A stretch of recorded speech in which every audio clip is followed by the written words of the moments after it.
그러니까 로마서는 사실 우리 개신교, 특별히 개신교회의 기초가 되고 있어요.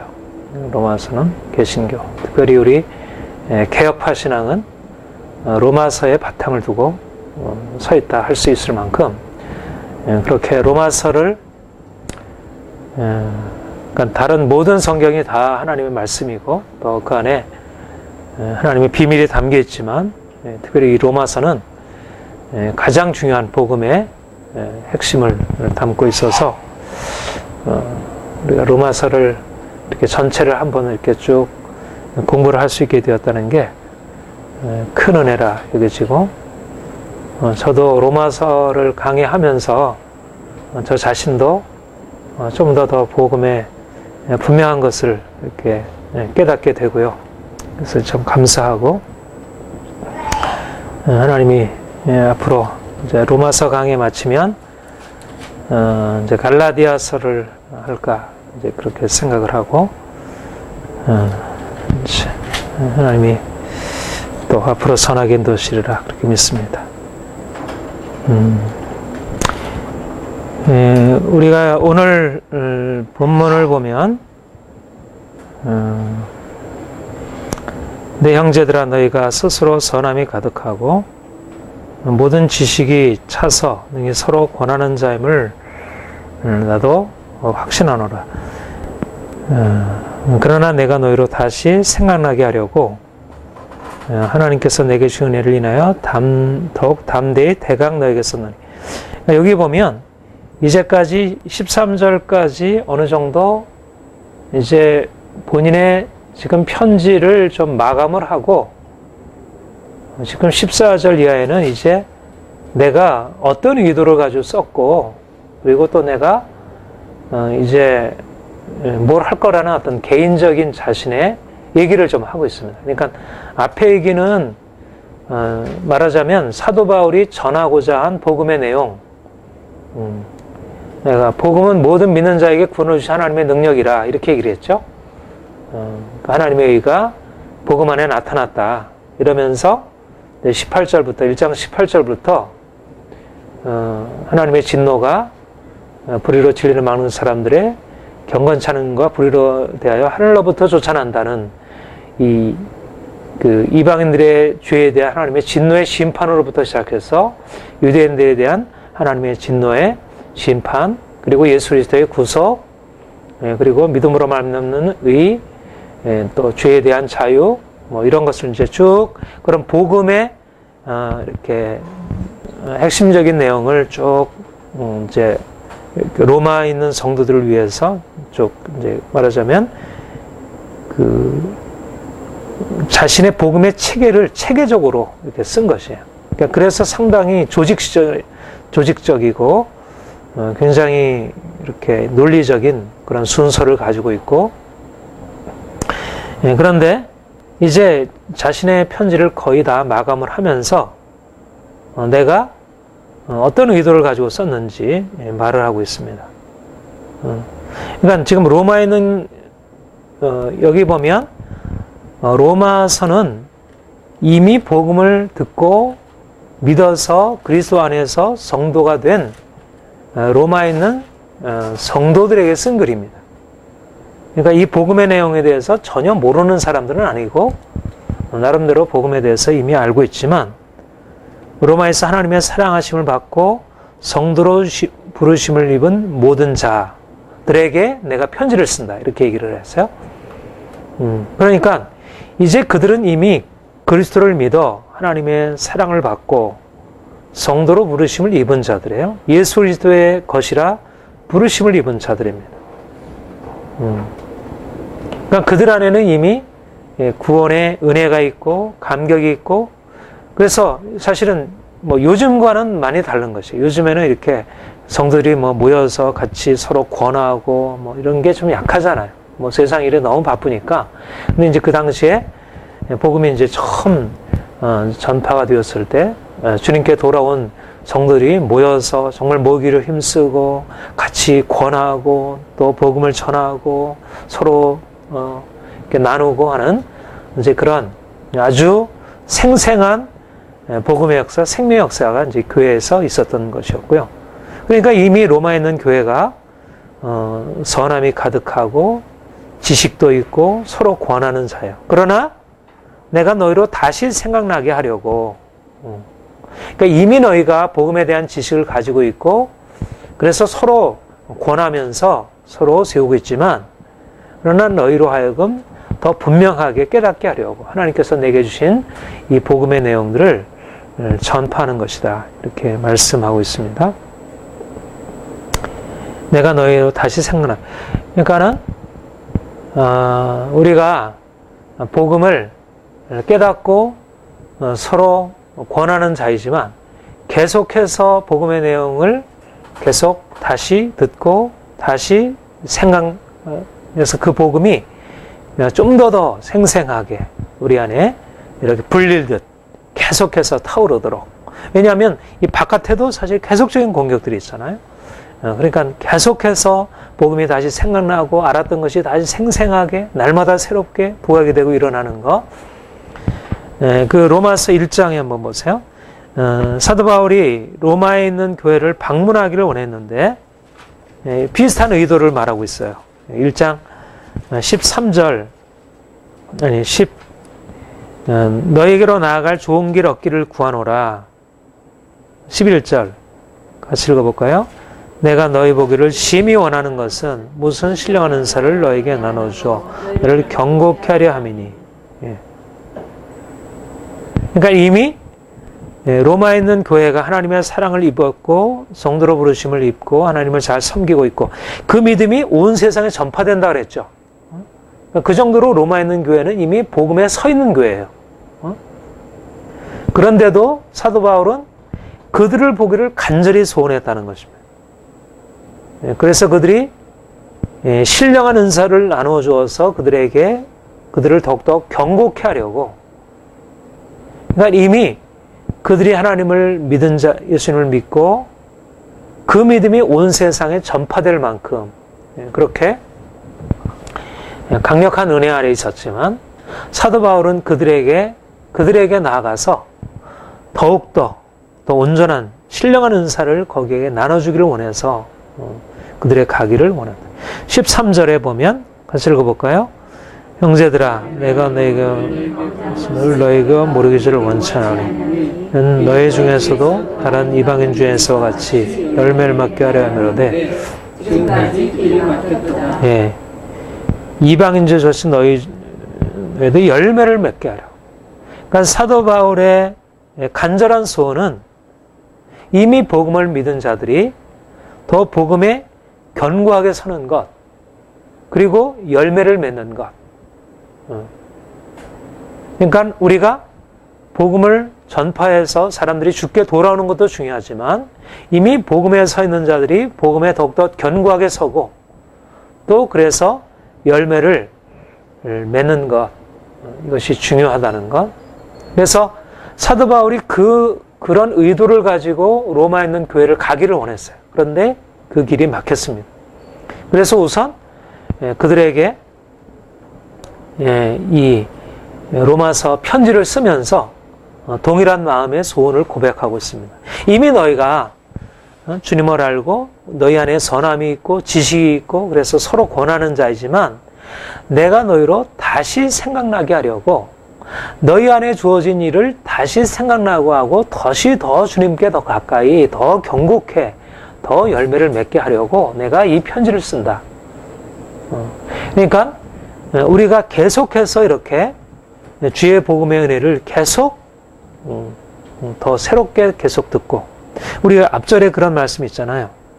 우리 지난주에 소망의 하나님이 모든 기쁨과 평강을 믿음 안에서 너에게 충만하게 하사 성령의 능력으로 소망이 넘치게 하시기를, 그러니까 넘쳐나도록 충만케 되어지도록. 그래서 계속해서 주의 복음을 듣고 또 새롭게 듣고 그래야 이 복음이 더 강력한, 그러니까 어떠한 것에도 굴복하지 않을 수 있는, 그러니까 그러니까 이 강력한 이 복음의 역사가 그들에게 이렇게 뿌리를 내렸기 때문에 사실 로마의 박해, 200년 박해잖아요. 하루 이틀 박해가 아니고 200년 박해입니다. 200년 박해. 그 박해를 견디고 결국 로마를 정복한 거예요. 그럴 수 있었던 것이 바로 그들이 복음을 듣고 처음에 이 뿌리를 내린 이 복음이 사도 바울이 이미 믿음에 서 있는 그들을 위하여 더 그들에게 신령한 은사를 더 공급해주고 더 복음의 열매를 맺도록 다시 생각나게 하려고. 우리도 계속해서 사실은 그러니까 이런 사도 바울이 로마 교회를 향해서 가졌던 그 마음처럼 그들을 향해서 그 이미 복음을 알고 있는 그들이 복음을 더 분명하게 듣기 원해서 간절히 그들에게 그게 주님의 마음인 거예요. 이미 우리가 주님의 복음을 알고 살아가는 것에 대해서 너희가 이 정도 됐으니까 이제 됐다는 게 아니고 주님이 우리를 향해서 간절히 사모하여 더 다가와서 우리가 더 복음에 더 뿌리를 내리고 견고히 서고 열매를 맺도록 이게 사도 바울에게 주의 마음을 불어넣으셔서 이미 그들의 믿음이 전파되고 있는데 이제 세상 다른 믿지 않는 복음을 아직 알지 못하는 영역으로 들어가게 그것도 사도 바울이 한 일이지만 이미 복음을 듣고 선함이 가득하고 능히 서로 권하는 자 이제는 이 사람들은 더 이상 할 게 없는 사람이구나 할 만한 그들을 위하여 복음의 내용을 더 집약적으로 요약을 해서 전해준 것을 보면 이 복음 사역이라는 것이 어떤 것인지 우리가 복음을 듣고 복음 안에 서서 살아간다는 것이 어떤 것인지 또 우리가 다른 사람을 복음으로 섬긴다는 것이 무엇인지 근데 우리가 보통 그렇게 얘기를 하잖아요. 우리 제자 훈련하면 내가 어느 교회 유명한 교회라서 어느 교회라고는 얘기는 안 하겠습니다. 근데 이제 그런 그 마음을 토로를 하더라고요. 저는 우리 학우들 만나서 얘기를 하는데 성경 공부를 좀 하고 싶다는 거예요. 그래서 교회에서 제자 훈련을 하지 않느냐고. 그 교회는 아주 제자 훈련을 하는 교회로 이미 정착되어 있는 교회인데 그랬더니 제자 훈련 코스만 끝나면 없다는 거예요. 그러니까 이제 내가 제자 훈련 끝나고 사역 훈련 끝나면 그냥 들어가면 되는 거지. 그 다음에 말하자면 계속 공급받아서 할 만한 그런 것이 없다고요. 그러니까 뭔가 좀 더 신학도 배우고 있지만 그래도 좀 더 성경 공부를 더 하고 싶다. 그런 고백을 하는 것을 들었어요. 그래서 성경 공부 좀 어떻게 해줄 수 없느냐고. 그런데 사실은 저는 그렇게 생각해요. 하나님이 저에게 주신 은혜가 그런 부분에서 그렇기도 하지만 사실 우리가 새로운 신자들을 주님께 복음을 전하고 그들을 주님께 인도하는 것 너무너무 중요한데 그 이상으로 중요한 것은 이미 복음을 알고 있는 자가 스스로 선함이 가득하고 모든 지식이 차서 능히 서로 권하는 자들이 다시 복음을 듣고 다시 생각나도록 그래서 그 복음이 계속해서 분리하고 더 강해지고 더 견고해지고 사실 그렇잖아요. 얼마나 오늘날 이 세상을 보면 이 복음도 굉장한 어떤 이미 확장돼 있잖아요. 근데 우리가 이 세상을 보면 어떻습니까? 얼마나 죄의 세력이 강하고 얼마나 이 복음을 대적하는 이 악한 사상들과 높아진 이 생각들이 얼마나 많아요. 그러니까 이게 복음의 외연이 확장되는 것도 중요하지만 좀 더 복음을 들은 자들이 더 복음에 견고하게 서서 완전히 바뀌어져. 그러니까는 이 사도 바울과 같은 그런 하나님의 완전히 그 말씀에 붙잡힌 바 된 복음이 완전히 체질화되고 복음이 육화된 그런 사람들이 길러지고 세워지고 그래야지 그들을 통해서 복음의 역사가 더 강력하게 이렇게 뻗어나갈 수 있는 것이라 이렇게 여겨지고요. 우리가 이 두 가지 측면, 우리가 더 이제 복음에 견고하게 뿌리를 내리는 것과 그리고 좀 더 복음이 멀리 나가도록 하는 이 두 가지를 함께 잘 병행할 수 있기를 원하고 사도 바울은 그거를 둘 다 잘한 것입니다. 그 두 가지 소원이 다 있었어요. 그렇죠? 좀 더 이미 복음을 들은 자들이 더 복음에 견고하게 서는 일과 또 복음을 듣지 못한 우리가 좀 뒤에 보겠지만 복음을 듣지 못한 자들이 복음을 듣고 주님께 돌아오는 일을 위하여 온갖 모든 것을 다 드리는 이 선교적인 것과 이 목회적인 사역, 이제 제자로 훈련하는 사역과 그래서 그들이 더욱더 온전하게 복음에 사는 사역과 실제적으로 뻗어나가서 많은 영혼들을 향하여 확장하는 그런 사역들을 함께한 것을 보게 되면 이게 선택적인 게 아니고 선교적인 사역과 목회적인 사역이 선택적인 게 아니라 이게 양자택일의 문제가 아니고 역시 함께 병행되어질 때 건강한 교회가 세워지고 하나님이 그것을 기뻐하신다 이렇게 믿습니다. 그러면서 이 은혜는 내게 주신 은혜를 인하여 이 내게 주신 은혜라는 말을 종종 씁니다. 여기서 내게 주신 은혜라는 말은 이 사역적인 은혜, 복음의 사도로서의 은혜, 사역적인 은혜 이것을 말하는 것이죠. 이제 로마서 1장에도 은혜와 이제 사도 직무를 주셨다 이렇게 얘기를 하고요. 에베소서 3장, 고린도전서 1장 같은 데 보면 그 하나님의 사도직의 은혜를 주신 것을 고백하는 것을 보게 됩니다. 근데 그 사도직 자신에게 주신, 그러니까는 이제 사도 바울이 자기 얘기를 할 때는 늘 자기가 하나님께로부터 사도의 직무를 받았다는 사실에 대해서 의식적으로 말하고 있는 것을 보게 됩니다. 그러니까 나는 누구냐? 이 사도로서 자기 정체성이 분명했던 거예요. 하나님이 내게 주신 게 뭐냐? 그는 자기에게 주신 은혜, 자기의 사도로서의 정체성을 고백을 하는데 이 은혜는 같이 읽겠습니다. 굉장히 중요한 구절인데요. 이 은혜는 곧 나로 이방인을 위하여 그리스도 예수의 일꾼이 되어 하나님의 복음의 지상 직무를 하게 하사 이방인을 제물로 드리는 것이 성령 안에서 거룩하게 되어. 예, 아멘. 우리가 지난주에도 살펴보았지만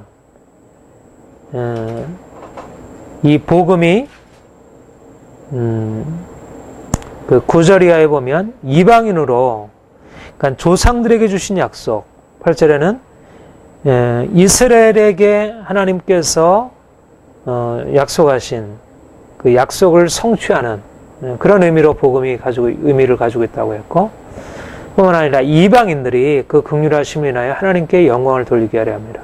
그러면서 그 9절 이하에 쭉 어떻게 이방인이 주님께 돌아와서 하나님을 예배하고 찬송하며 그리스도의 이사의 뿌리에게 난 그 일을 향하여 소망을 가지고 바라보게 될지, 이방인들이 어떻게 주님께 돌아와서 주님을 향하야 될지를 얘기를 하고 있습니다. 그런데 여기 다시 곧 나로 이방인을 위하여 그리스도 예수의 일꾼이 되어 그렇게 얘기를 했습니다. 사도 바울은 자신의 직무를 이방인의 사도로서 그렇게 규정을 늘 지어왔습니다. 자, 로마서 1장 5절.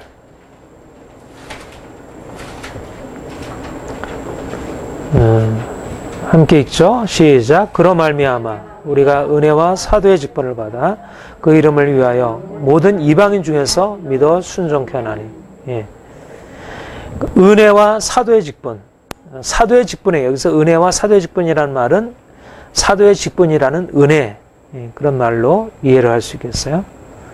그래서 사도의 직분을 받아 복음을 전하여 모든 이방인들 중에서 많은 사람들이 믿어 순종하게 하도록 하나님이 사도 바울에게 주신 직분은 특별히 이방인을 향한 복음 전도자로서 그를 하나님께서 세우셨다는 것을 말씀하고 있고요. 물론 유대인에게도 복음을 전했고, 나는 유대인에게나 이방인에게 빚진 자라, 그리고 나는 유대인에게도 가고 이방인에도 가고 가리지 않았어요. 그렇지만은 특별히 그에게 나는 누구냐 그럴 때 이방인의 사도라는 그런 분명히 자기의 자의식의 그들을 가지고 있는 것을 보게 됩니다. 갈라디아서에도 갈라디아서 1장 15절 16절. 그러나 내 어머니로부터 나를 택정하시고 은혜로 나를 부르시니가 그 아들을 이방에 전하기 위하여 그걸 내 속에 나타나시기를 기뻐하실 때 내가 곧 혈육과 의논하지 아니하고. 사실 이방인의 사도로 하나님께서 부르셨다는 것. 사도행전 9장에도 내가 너를 이방에 보낼 것을 말씀하셨죠. 그 다음에 2장에도 보면 특별히 베드로의 사역과 구별해서 이렇게 고백을 하고 있습니다. 7절, 2장 7절, 8절, 9절 같이 읽겠습니다. 드려 내가 무할례자에게 복음 전하는 자를 맡기를 내가 한 걸자에게 빼앗는 것이 한 것을 보고 베드로에게 역사하사 그를 할례자의 사도로 삼으시니가 또한 내게 역사하사 나를 이방인에게 사도로 삼으셨느니라. 또 내게 주신 은혜를 알므로 기둥같이 여기는 야고보와 게바와 요한도 나와 바나바에게 교제 약속을 하였으니 이는 우리는 이방인에게로 저희는 할례자에게로 가게 하려 하심이라. 하나님이 베드로를 택하시고 바울을 택하신 목적 둘 다 유대인이지만 하나님이 베드로에게 가졌던 하나님의 사역의 목적이 달랐고 바울에게 가졌던 사역의 목적 방향이 달랐던 것입니다.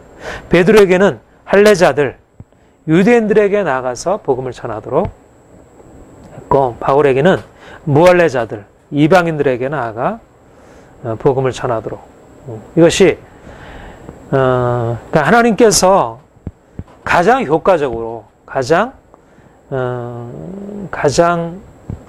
많은 열매를 거둘 수 있는 그런 방법을 찾으시는 중에 이방인을 위한 사역자를 훈련시키시고 세우시고 또 유대인을 위한 사역자를 훈련시키시고 세우시고 그래서 사도 바울은 이방인 다소에서 태어나서 로마의 시민권을 가지고 그래서 이방 문화에 대한 어떤 오랫동안 그런 접촉점을 가지고 있는 상태에서 하나님이 그를 율법으로 훈련시키시고 그래서 그를 이방인의 사도로 파송하신 말하자면 그를 태어나기 전부터 이방인의 사도로 그를 부르신 것입니다. 그래서 그 이방인의 사도로서 감당할 수 있는 가장 적합한 그런 많은 다양한 훈련들을 그에게 경험하게 하시고 그래서 이방인의 사역자로 그를 세우셔서 그에게 파송하시고 그래서 그에게 감당케 하신 것입니다.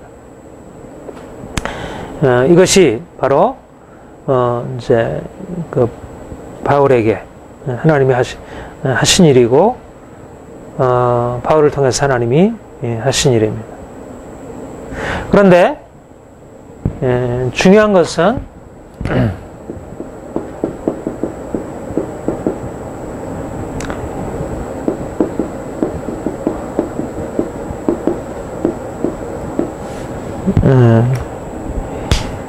우리가 이방인을 위한 복음이 이방인을 위한다고 하는 것은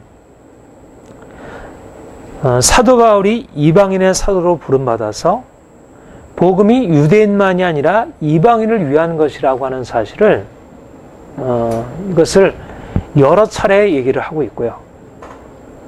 자기가 이방인의 사도이기 때문에 그렇기도 하지만 특별히 당시의 역사적인 상황 속에서 또 이스라엘의 역사 속에서 볼 때 이방인들이 복음을 듣고 이방인들이 하나님의 백성이 되어서 그들이 하나님을 섬기게 된다는 것은 물론 구약에 간간히 얘기는 하고 있고 있지만 하나님의 계획 안에서 이것은 감춰져 있던 사실이고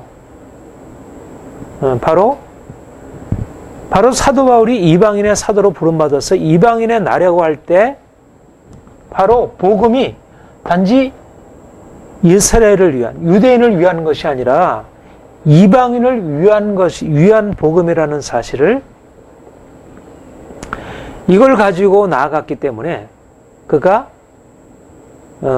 이제 유대인들과 부딪히게 되고 그래서 유대인들로 핍박을 받게 되고 물론 그 복음의 내용 자체가 사람들에게 걸림의 돌이 되었지만 그러나 이방인들에 나아가서 그를 받아주고 그들에게 맞는 방식으로 복음을 전하려고 했기 때문에 결국 그것이 유대인들이 이제까지 하나님을 섬기던 방식과 우리가 14장에서 보았듯이 하나님을 섬기는 많은 것들에 말하자면 이런 많은 좀 거침돌이 되을 수 있는 그러니까 이것이 사도 바울이 이방인을 위한 사도로 부름받고 이방인을 위한 복음 증거자로 사역하는 것으로 인한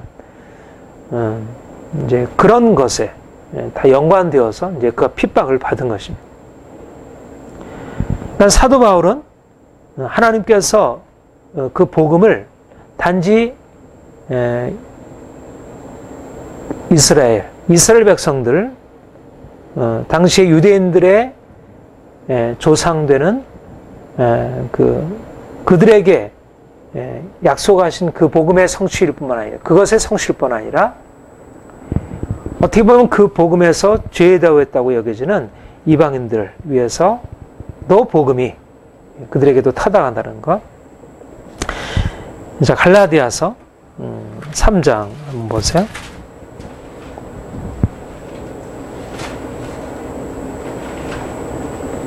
3장 7절 9절까지 한번 같이 읽어보겠습니다. 그런즉 믿음으로 말미암은 자들은 아브라함이 또 하나님이 이방을 믿음으로 말미암아 의로 정하실 것을 성경이 미리 알고 먼저 아브라함에게 복음을 전하되 모든 이방이 너를 인하여 복을 받으려 하였으. 그러므로 믿음으로 말미암아 복을 받느니라. 예.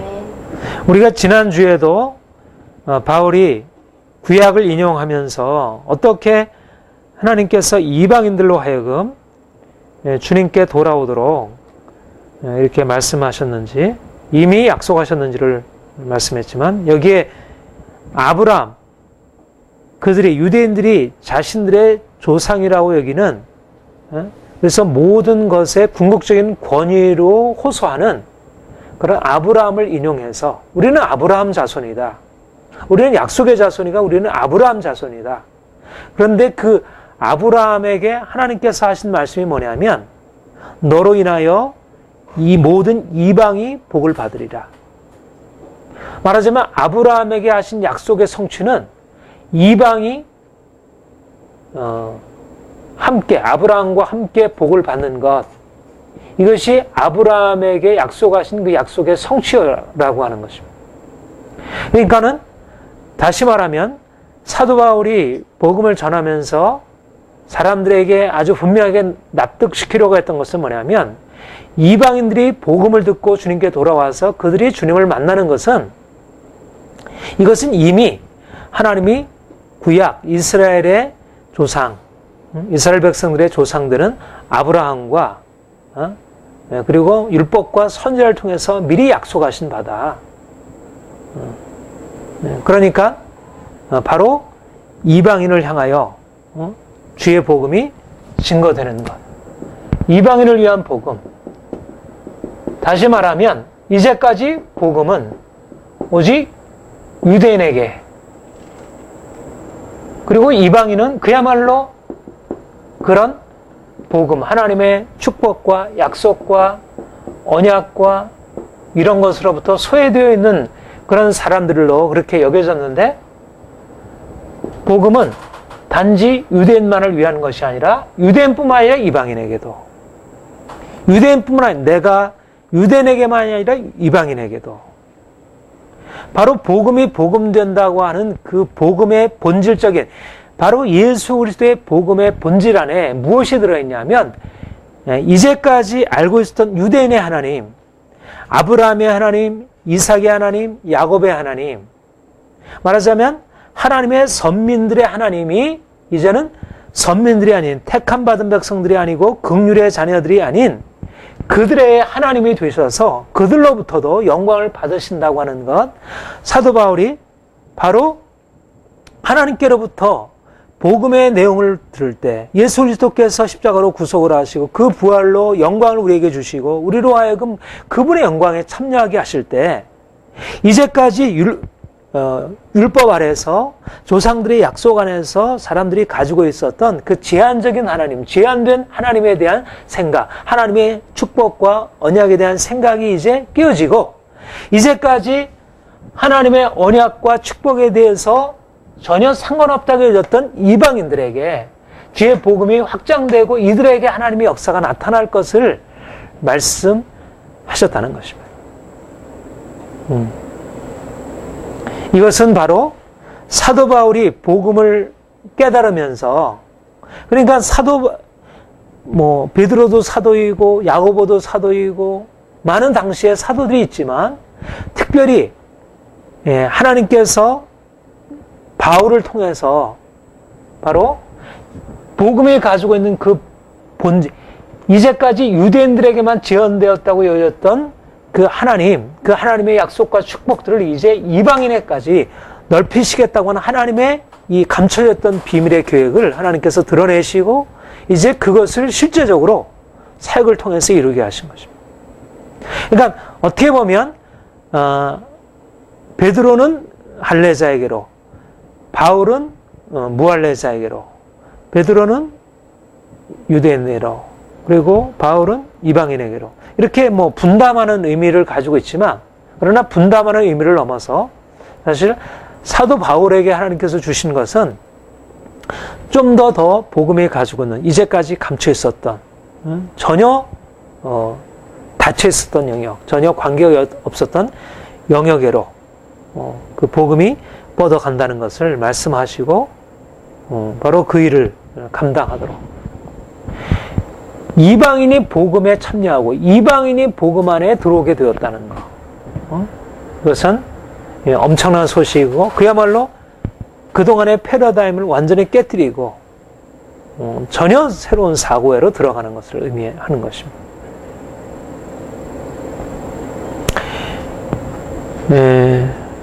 지난주에도 여러분들에게 말씀드렸지만 우리가 유대인과 이방인의 관계라는 것을 실질적으로 유대인과 이방인의 관계로 그렇게 문자적으로 적용할 수 있고요. 그러면서 우리는 이제 이방인에 속한 자로서 우리가 복음을 듣고 전혀 이전에 율법 아래서는 들을 수 없었고 받을 수 없었던 그 구원의 축복 안으로 우리가 들어가는 것에 대해서 이제 감사하는 것입니다. 그런데 또 다른 의미에서 이방이라고 하는 것은 하나님의 약속의 어떤 제한된 범위에서 떨어져 있고 소외되어 있었던 인간적인 어떤 틀 안에서 볼 때는 복음과 상관없어 보여지는 그 영역, 오늘날로 말하자면 교회에 있는 밖에 있는 영역들, 세상에 있는 영역들, 그 영역을 이방의 영역으로 생각할 수 있고, 바로 복음이 바로 그 이방의 영역을 위하여 주어졌다는 것. 복음이 단지 믿는 자들,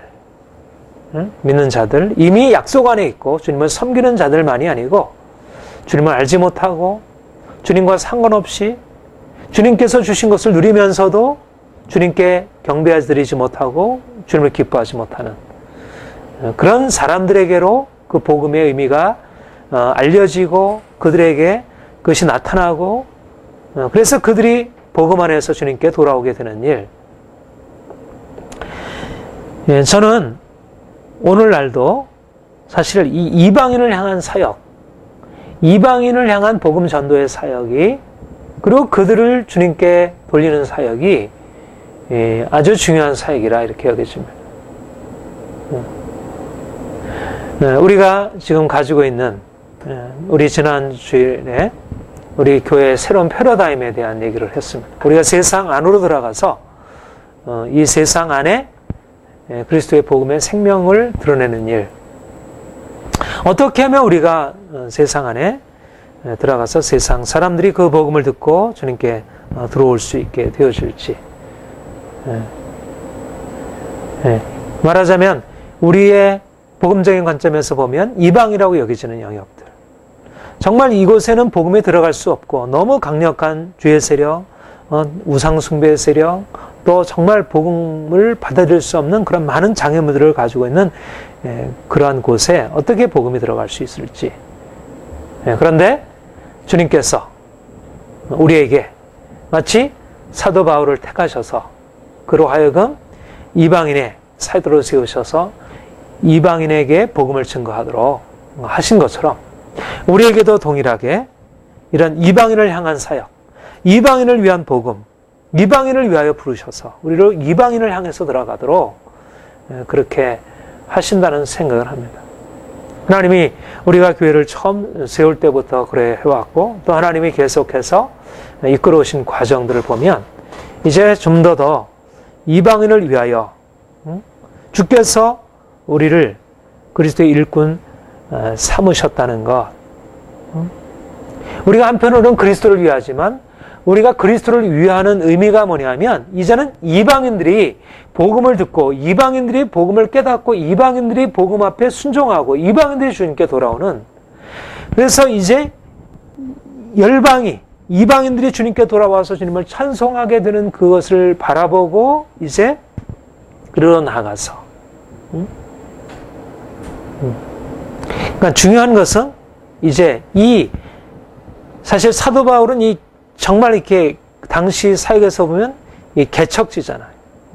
복음을 전혀 듣지 못하던 그 영역으로 들어가서 많은 핍박을, 그 이방인들에도 핍박을 받았고 또 이방인들을 복음을 증거한다는 이유로 유대인들로부터 핍박을 받았고 양쪽에서 핍박을 받으면서 이 복음의 새로운 개척지를 열어놓았고, 그래서 이 복음이 원래적으로 조상들에게 약속하셨던 그 복음의 그 넓은 영역, 유대인과 이방인을 다 포괄하는 온 세계 열방을 주님께 돌려지르는 원래적인 하나님의 계획, 생육하고 번성해 땅에 충만하는, 땅을 정복하라 다스리라는 원래적인 하나님의 계획, 너로 인하여 열방이 복을 받으려는 원래적인 하나님의 계획을 이루도록 그 일에 선봉이 되어서 나아갈 수 있도록 하나님이 하신 것이라면, 오늘날 우리에게도 동일한 이런 비전을 주시고 이방인을 위한 그리스도의 일꾼이 되어서 주의 복음 사역을 감당하는 것, 복음을 듣지 못하고 주님의 은혜에서부터 수에 있는 그런 사람들을 향해서 들어가도록. 그런데 의외로 어떻습니까? 유대인들은 복음을 들으려고 하지 않았는데 이방인들이 복음을 들은 것입니다. 이방인들은 하나님의 언약에서 떨어져 있는 사람들인데 오히려 이방인들이 쉽게 마음을 열었고요. 오히려 이미 하나님을 알고 있고 하나님의 뜻을 알고 있다고 여기지는 유대인들은 복음을 받지 않으려고 하는 것입니다. 근데 그때만 그러할까? 지금도 그러하리라는 생각을 합니다. 그러니까 사실상 어떻게 생각하면 오늘날 교회가 세상 안으로 들어가는 게 너무 어렵다고 생각하지만, 그것은 오늘날 우리가 가지고 있는, 마치 유대인들이 자신이 가지고 있는 율법적인 틀을 그대로 가지고서 이방인들을 유대인화시켜서 그들의 율법을 강요하는 방식으로 이방인들을 복음화시키려고 하니까 어려웠던 것이지, 사도 바울처럼 이방인을 위한 하나님의 전략, 거룩함을 훼손하지 않고 하나님의 사랑의 마음으로 그들의 약함을 받아들이고 율법 없는 자에게는 율법 없는 자와 같이, 그래서 그들을 주의 사랑으로 품고 나아감으로 인해서 이제까지 복음이 들어갈 수 없다고 여기지는 그 영역에는 오히려 복음이 확산되고, 이제까지 복음 안에서 너무 쉽게 하나님을 섬길 수 있다는 사람은 오히려 복음에 닫혀지고, 우리가 지금 세상으로 들어가기 너무 어렵고 세상 사람들은 복음을 받아들이지 않는다.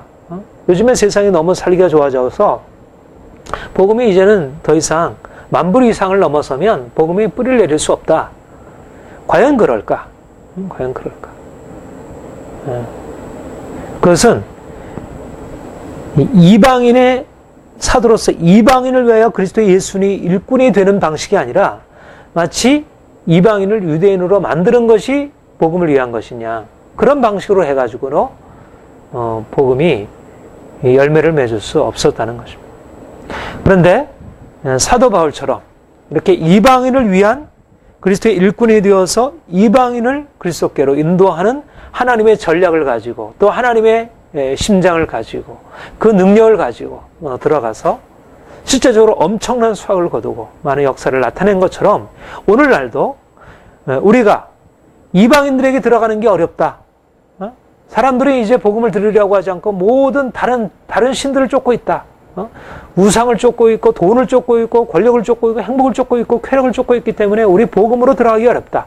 물론 그것을 우리가 부인할 수 없지만, 그러나 분명히 하나님이 사도 바울에게 이방인을 위한 사도의 직무를 주시고 그에게 그들을 위한 복음을 주시고 또 실제적으로 그들을 위하여 사역하도록 이끄심으로 인해서 이방인들이 주님께 돌아오게 된 것처럼 오늘도 우리가 그런 하나님의 부르심과 하나님의 전략으로 나아가게 된다면 이방인들이, 이 세상 사람들이 주께 돌아와서 주님을 섬기는 것은 그것은 그렇게 비관적인 것이 아니라는 것입니다. 초대교회에 그러했다면 지금 또한 더욱 그러할 것을 우리가 믿고요. 저는 그것을 확신합니다. 왜냐하면 복음은 보편적인 것입니다. 복음은 어떤 종교적이고 윤리적이고 뭔가 이렇게 어떤 제한된 어떤 것 속에서 살아가는 것에 익숙한 사람에게만이 아니고, 복음은 모든 사람, 세속적이고 세상의 것들을 이렇게 좋아하고 하는 모든 사람들조차도 복음은 그야말로 그들을 위한 복음인 것이에요. 신적인 삶에 변화가 있고 축복이 있고, 오직 여기에만 진정한 능력이 있고, 여기 안에 진정한 공동체가 있고 사회가 있고 문화가 있고, 그러니까 이방을 위한 것입니다. 복음은 원래적으로 이방을 위한 것입니다. 그런데 이 복음이, 우리가 복음을 이제 온전한 깊이에서 깨닫지 못하기 때문에 복음이 마치 어떤 우리의 어떤 아주 제한된 어떤 부분, 우리의 우리의 영혼, 우리 어떤 특별한 우리의 삶의 어떤 부분에만 복음이 연관되고 나머지 것들은 복음이 들어갈 수 없는 것이라, 그것은 우리가 가지고 있는 잘못된 관점이고, 우리가 아직 약하고 믿음이 연약해서 그렇지, 주님이 이방을 위하여, 열방을 위하여 복음을 허락하셨고, 그래서 예수 그리스도께서 온 땅의 통치자로, 여기 보면 그리스도 예수의 일꾼이 되어 하나님의 복음의 제사장 직무를 하게 하사 이방인을 제물로 드리는 것이 성령 안에서 거룩하게 되어 바르심직 하게 하려 하심이라. 이방인을 복음의 제사장 직무, 이 말은 처음 나오는데, 우리가 제사장이라는 말은 얘기하고 있고, 예수님이 제사장이고, 우리가 예수님이 제사장되었고 우리 또한 그분의 제사장이라 이렇게 말씀하고, 우리가 주님을 예배하는 자로 우리 제사장이라 하는데, 여기서는 바울이 복음의 제사장이 되어서 이방인을 제물로 드린다는 것이에요. 이런 것은 이 구절밖에 없는 것으로 알고 있습니다. 복음의 제사장 된다는 것이 무슨 말입니까? 복음의 제사장 되는 것은 이방인들이 주님께 믿어 이제 주님께 돌아와서 주님께 속하게 되는 것을 말하는 것입니다. 그것을 제물로 하나님께 드리는 것으로. 원래 이방인들은 죄로 말미암아 우상 숭배로 더러워진 자들이고, 그들은 하나님께 속하지 않은 자들입니다. 그들은 하나님 앞에 드려질 수 없는 더러운 존재들입니다. 그들은 먹을 수도, 마치 베드로가 부정한 음식을 먹으라고 환상 중에 하나님께서 말씀하셨을 때, 이 부정한 음식을 내가 먹을 수 없습니다. 그것이 무엇을 의미했습니까? 이방인들과 함께 가서 그들을 만나고 그들과 교제할 것을 말씀하신 것입니다. 말하자면 이방인들은 부정한 제물과 부정한 짐승과 같은 제물로서 드려질 수 없는 존재들입니다. 그런데 그들을 그 고기를 먹으라, 잡아 먹으라, 속되지 않다. 내가 깨끗하다는 것을 네가 속되다 하지 말라. 하나님께서 그렇게 말씀하셨어요. 말하자면 이방인이 제물로 드려줄 수 있게 된 것은 이제 예수 그리스도께서 오셔서 이방인을 위한, 유대인과 죄 아래에 있는 유대인과 이방인을 위한 속죄를 이루심으로, 그래서 그 더러워졌던 이방인들이 예수 피로 말미암아 씻음 받고 그들이 이제는 용서받아 깨끗하게 되어 하나님께 드려줄 수 있는 깨끗한 짐승과 같이 그렇게 구별되게 되었다는 것입니다. 유대인들이 자신 스스로 거룩한 하나님 백성이라, 그들은 스스로 거룩한 백성이라고 했지만 주님을 믿지 않는 그들은 오히려 하나님께로부터 진노를 받아 마땅한 죄인들이었지만, 겸손하게 복음 앞에 굴복하고 주님께 돌아온 이방인들은 이제 그들의 더러운 것을 이제 다 벗어버리고, 조상의 망령된 행실에서 벗어버리고 이제는 그들이 하나님의 백성으로, 하나님의 자녀로 구별되어서 이제 하나님의 제물로 드려줄 수 있도록. 이것이 그런데 바로 이방인들을 바로 복음으로써 제사장 직무를, 복음으로써 이방인들을 제물로, 이방인들이 복음을 통해서 제물로 하나님께 바쳐지는, 복음이 그 더러워졌고 그 악하고 전혀 쓸모가 없어 보여지는 그 이방인들을 새롭게 하고, 그들이 옛사람을 죽이고 그들을 거룩한 하나님의 백성으로 새롭게 만들어서 하나님께 거룩한 산제물로 드려주시도록, 복음이 놀라운 것이죠. 복음이 율법이 할 수 없는 일을, 율법이 죄악된 그들을 변화시킬 수 없고, 율법에 따라서 사람들을 거룩하게 만들 수 없고, 그들을 하나님께 거룩하게 구별하게 드릴 수 없는데, 그 조상적부터 그렇게 여러 가지 율법의 교훈 아래서 그 혈통이 그렇게 구별되었던 그 유대인들에게 그 조상 대대로 내려온 그 많은 문화와 그런 많은 유산들이 그들을 거룩하게 할 수 없었는데, 복음 안에 나타난 그 복음의 능력이 사람들을 변화시키고 그들을 죄에서 자유케 하고 그들을 주님께 거룩하게 성별하여 이제 하나님께 드려지도록, 그것이 바로 복음의 제사장 직무이고 하나님께서 하신 일이고 놀라운 것입니다. 바로 이방인이 복음을 듣고 이방인이 제물로 드려지는 것입니다. 이방인은 원래 속된 자들이고 더러운 자들이고 죄악된 자들인데 바로 그들이 거룩한 자가 되는 것입니다. 말하자면 속된 자들이 거룩한 자가 되어서 하나님을 섬기게 되는 것.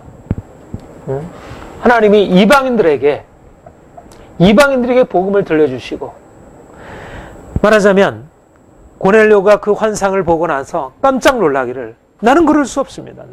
나는 그런 속된 것을 먹을 수 없습니다. 이미 그들은 그렇게 낙인 찍혀 있고 그들에게는 복음의 영향이 갈 수 없는 그들에게 오히려 복음에 들어가서 그 안에 거룩함이 나타나는 거죠. 이것이 바로 우리가 갖게 되는 비전입니다. 거룩하다 이름한 곳은 사실상 거룩함이 없고, 오히려 이제 부정하다, 더럽다, 속되다 여겨지는 그곳에 주의 복음이 들어가서 그 안에 새로운 생명을 나타내고 그들이 주님께 돌아와서 자유케 되고 그들이 하나님을 기뻐하고, 이제까지 많은 사람들이 하나님을 섬기다고 하는 사람들은 오히려 하나님을 섬기는 데 있어서 멀리 있고, 오히려 하나님을 섬기는 것과 달리 우상을 섬기고 죄 가운데 빠져 있고, 이들에게는 소망이 없고 멸시를 받고 천대를 받고 비웃음을 당하고 그러던 그들에게 하나님의 역사가 임하고 복음의 빛이 임하고 그들이 하나님의 역사로 돌아와서 속된 자들이 그 거룩함에 참여하고 그 어둡던 그 영역에 놀라운 빛이 임하는 것. 이게 바로 하나님의 복음의 제사장 직무이고 이방인들을 제물로 드리는 일을 하게 하신 것입니다. 이방인들이 제물로 드려졌다는 것이 놀라운 일입니다. 유대인들이 제물로 드려졌다 그러면 그것이야 하나님께서 원래 그 행하신 일이고, 근데 이방인들이, 경건치 않은 자들이 의롭다 하심을 받고 이방인들이 제물로 하나님께 드려지고, 하나님의 기적적인, 말하자면 우리 인간으로 할 수 없는, 그래서 복음이 놀라운 능력인 것입니다. 복음이 왜 놀라운 능력인가?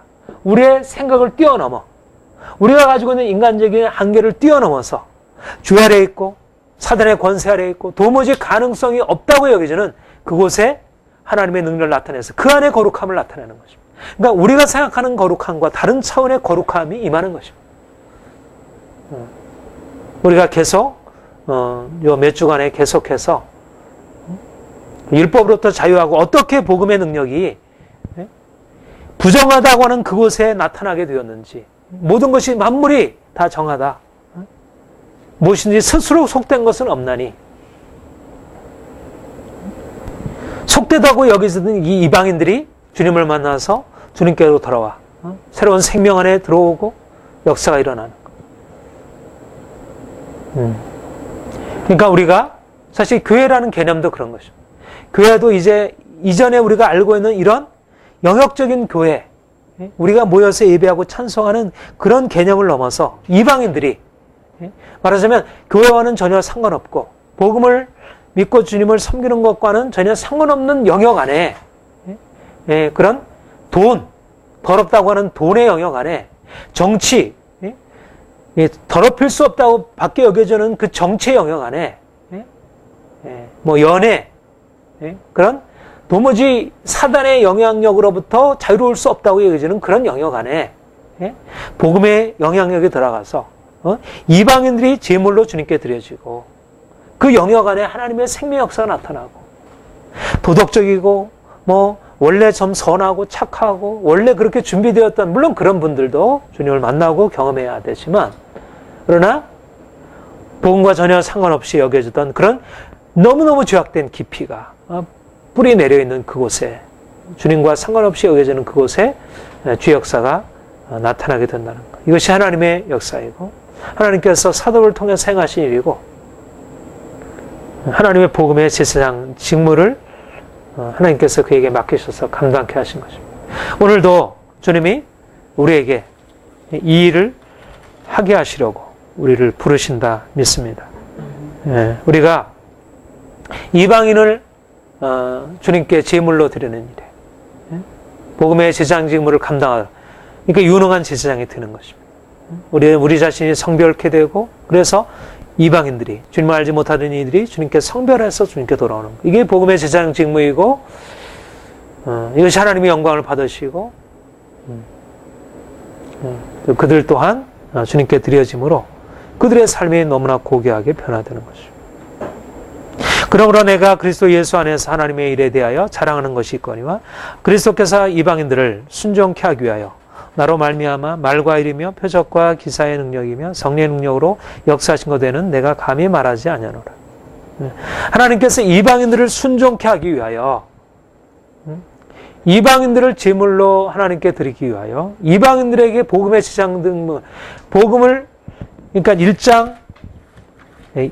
1장 거기 보면 믿어 순종케 한다 그렇게 얘기를 했죠. 이방인 중에서 믿어 순종케 한다니. 믿고 순종하는 것, 복음에 믿고 순종하는 것, 그들이 예수를 믿고 이제 복음에 따라서 순종하는 삶으로 변화시키기 위해서 복음 사역자로 그를 세우셨는데 근데 그 일을 하기 위해서 하나님께서 무엇을 하셨다는 것입니까? 나로 말미암아 말과 일, 표적, 기사, 성령의 능력으로 역사하셨다. 성령의 능력, 복음과 함께 성령의 능력으로. 이것이 사도 바울의 사역을 요약할 수 있는 것입니다. 초자연적인 성령의 능력, 초자연적인 은사, 기름 부음, 우리가 보통 말하는 성령의 기름 부음. 복음이 성령의 기름 부음을 통해서 사람들 안으로 믿어 순종케 하여 그 죄의 세력으로부터 이방인의 그야말로 이방인은 조상 대대로 내려온 강력한 죄의 세력에 묶여 있는 것입니다. 그들의 돈이 있고 권세가 있고 하지만 강력한 죄의 세력에 묶여 있는 것입니다. 그래서 복음을 통해서 명백하게 옳고 그름을 얘기해야 되지만 그러나 말하자면 그 죄의 세력을 깨뜨리고 파하고 그 영역을 붙들고 있는 이 악한 영들의 권세를 파는 권세가 없고 능력이 없다면 그들을 복음을 믿는 믿음 안으로 들어오게 할 수 없고 그들을 복음에 순종케 할 수 없다는 것입니다. 유대인들도 마찬가지지만 이방인들에게도 또한 이 복음의 순종의 역사가 일어나려면 성령의 능력, 이 복음의 분명한 빛과 성령의 파워가 함께하면서 사람들이 복음 앞에 굴복되어져요. 그러니까 초대교회 안에는 명료한 복음 진리, 분명한 신학, 분명한 하나님의 말씀의 진리가 선포되었고 혼합되지 아니한 그것과 함께 그 복음 진리가 진리로서 확증되어지는 강력한 성령의 능력이 그래서 사람들이 그 복음 진리 앞에 다 굴복할 수밖에 없도록 하나님께서 그렇게 행하신 것입니다. 오늘도 20세기 들어서 1906년도 아주사 성령의 기름 부으심과 함께 강력한 은사적인 사역을 하나님께서 풀어놓으시고 있고 지금도 계속해서 여러 신사도적 교회를 통하여 하나님께서 일을 행하시고 있습니다. 성령의 능력 그것이 전부는 아니지만 복음의 강력한 분명한 빛이 있어야 하지만, 그러나 복음의 이 진리가 보다 더 효과적으로 증거되고 사람들이 그 복음의 진리를 통해서 정말 제물로 주님 앞에 드려지기 위해서는 그들의 죄에서 벗어나서 완전히 그들의 죽음으로 넘겨지고 그들이 그 죽음에서 이제는 생명으로 나오기 위해서 표적과 기사, 능력, 성령의 능력. 사도 바울은 이것을 여러 번 언급하고 있습니다.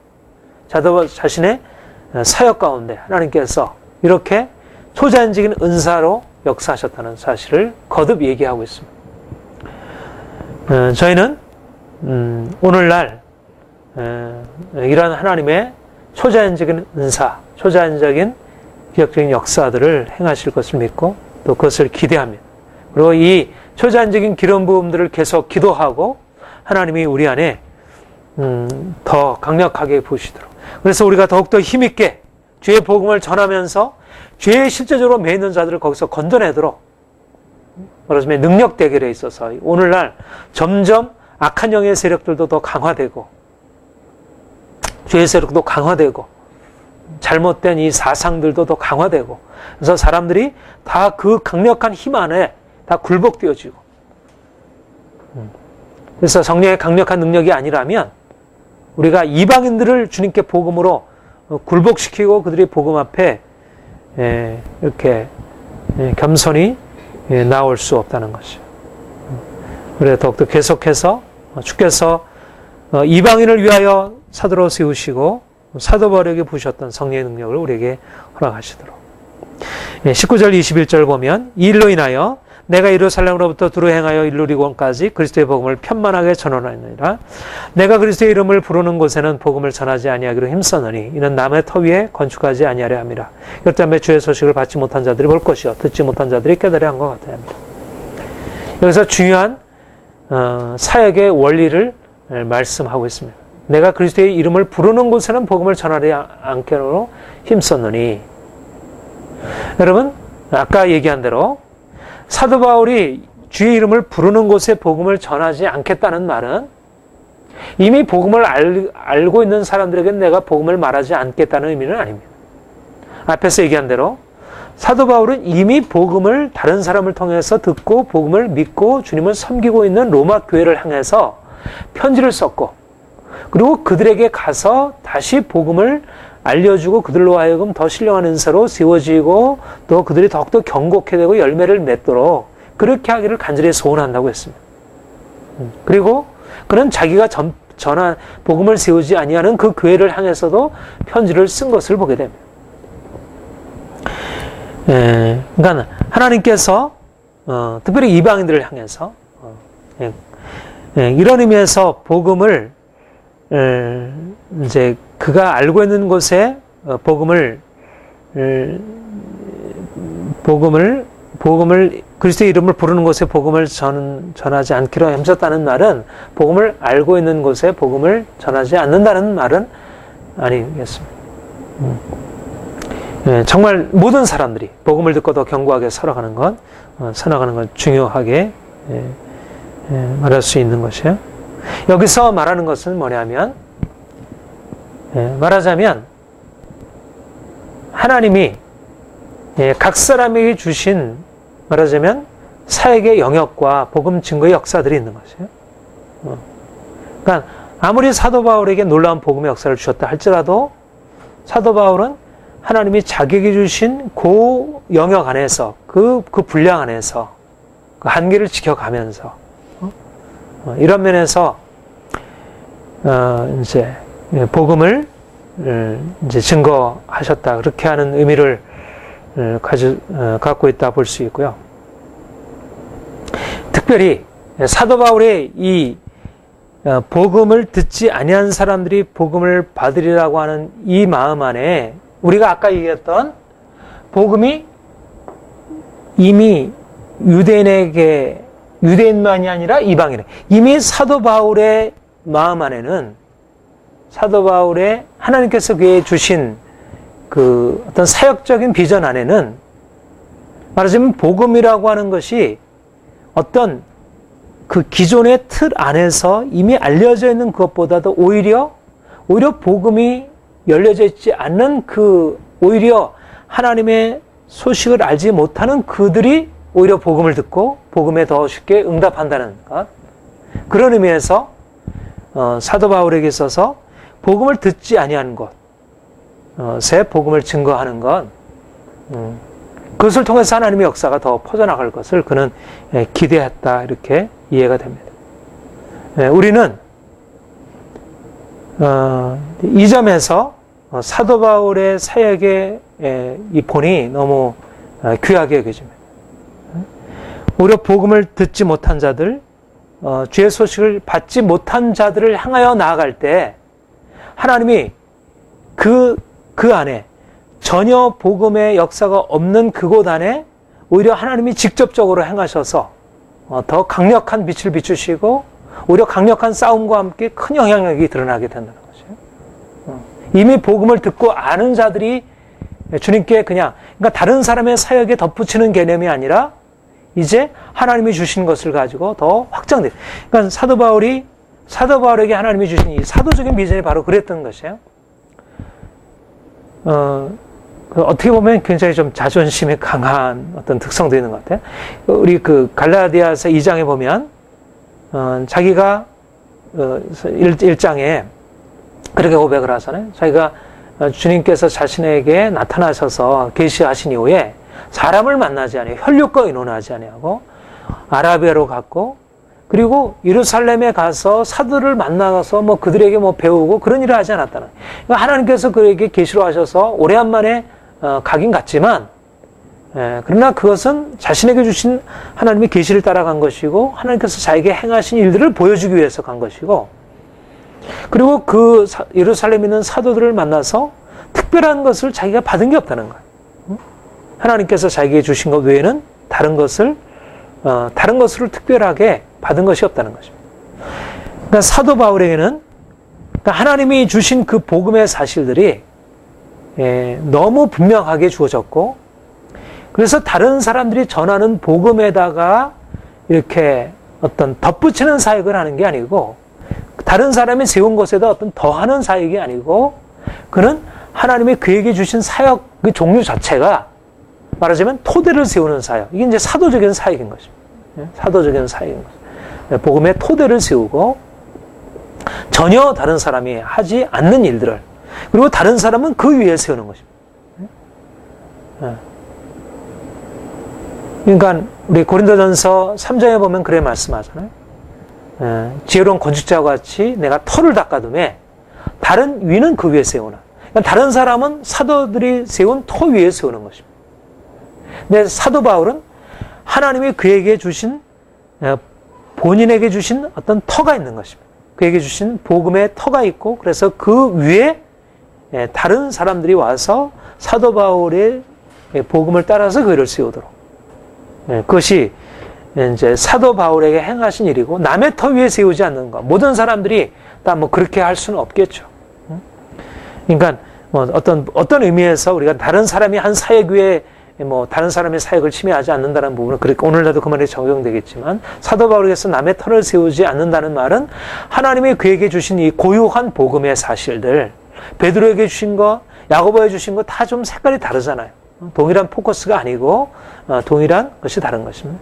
근데 하나님은 그에게 자신에게 주신 특별한 복음의 사실들을 그가 깨닫게 하셨고, 이제는 이제 그것을 가지고 이제 나아가서 복음을 전하고 복음을 듣지 못하는 사람들이 죽게 돌아오도록, 하나님이 우리 안에도 하나님이 그렇게 행하신다, 이렇게 믿습니다.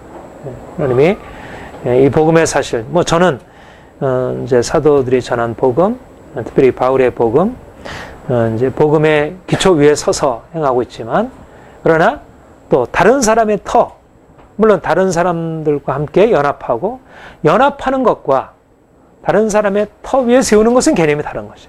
함께 연합하고 교제하고 도전받고 도전을 주고 함께 서로 세우는 일은 함께 하는 일이죠. 그것은 서로 그런 부분에 있어서 이제 시너지가 있는 것이고, 이제 계속 배워야 하고 서로 나눠야 하고 이런 일은 필요하지만, 그러나 하나님이 우리에게 주신 고유한 터 위에 세우는 것, 그러니까 다른 사람의 터 위에 세우는 것이 아니라 하나님이 우리에게 주신 터 위에 세워가는 것, 예, 그런 의미에서 우리 영광교회도 하나님이 이제 저에게 깨닫게 하신 복음의 그 그것을 가지고 이제 교회를 이제 세워가는 것이고, 그러면서 어떻든 이 복음의 역사가 편만하게 예루살렘으로부터 일루리곤까지 복음에 편만하게 전파되어지도록 주님이 우리를 복음의 사역자로 부르셨고, 또 지금도 복음의 사역자로 세워가시고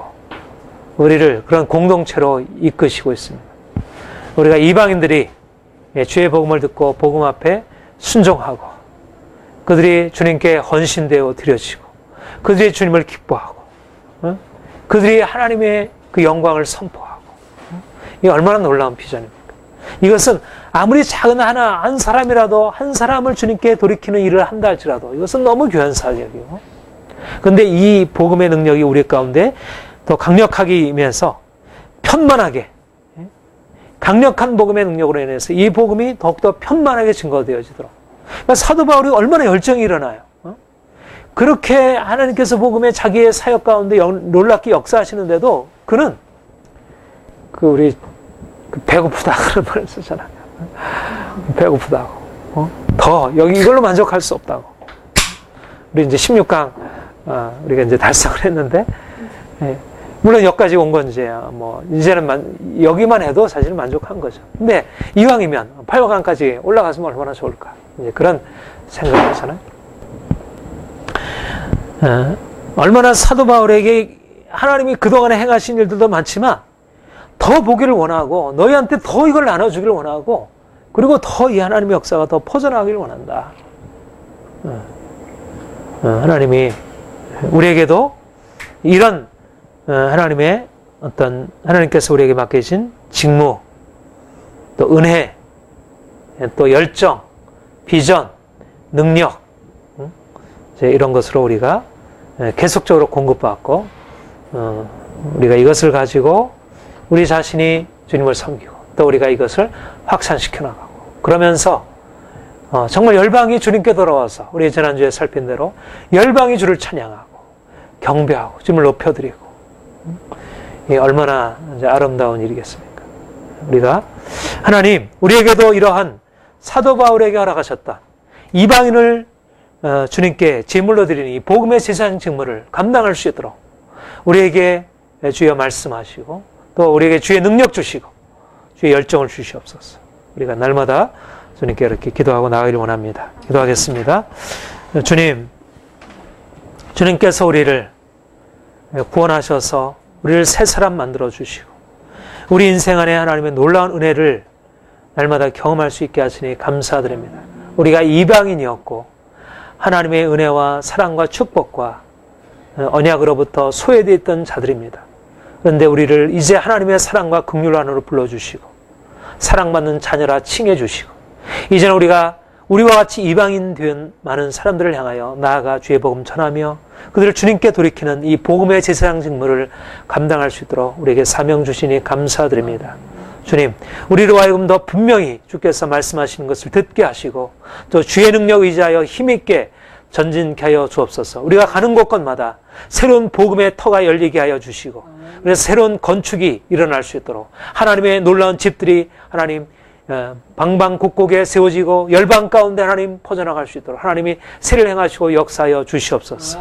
하나님이 우리를 통해서 크게 영광 받으시고 하나님 기뻐하실 것을 믿습니다. 우리 각 사람들을 그렇게 세우실 것을 믿습니다. 감사드립니다. 예수님의 이름으로 기도합니다. 아멘.